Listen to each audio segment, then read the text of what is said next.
Tonight, but first, the wreckage of the Clotilda, the last known slave ship to enter the U.S., has been found. Well, according to the Alabama Historic Commission, after a year-long investigation and years of searching, the Clotilda is at the bottom of a remote part of the Mobile River.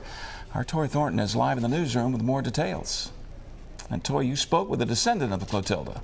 I did, Byron and Lanice, and as you could probably imagine, their emotions are a mixed bag today. They're filled with joy, but also some pain. They say this is a major step in moving forward their work to preserve Africatown and to honor the 110.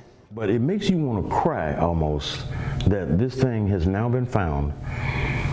Our relatives who were spirited here, they just went through so much. A dream now realized. You can reach out and touch and feel now.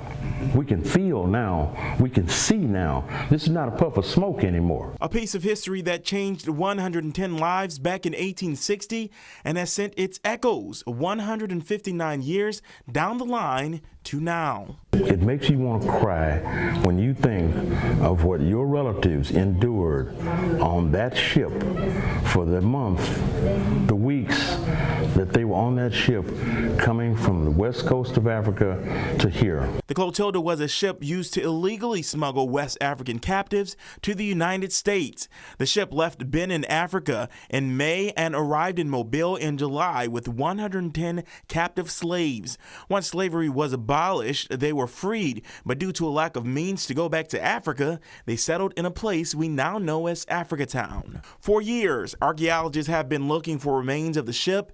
In January of 2018, remains of another ship were found, but it was a false alarm. Finally, the Alabama Historic Commission says the Clotilda has been found. Reports say a vessel discovered in the Mobile River matched everything on record about the Clotilda.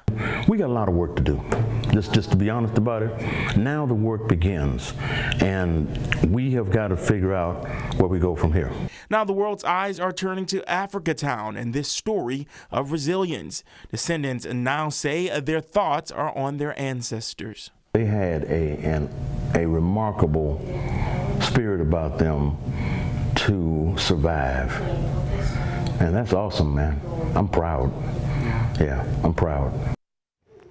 A small group of descendants gathered today, as you saw, to talk about the next steps. There is a meeting with the Alabama Historic Commission and the Smithsonian scheduled for Thursday at 2 p.m. Live in the newsroom tonight, Toy Thornton, Fox 10 News.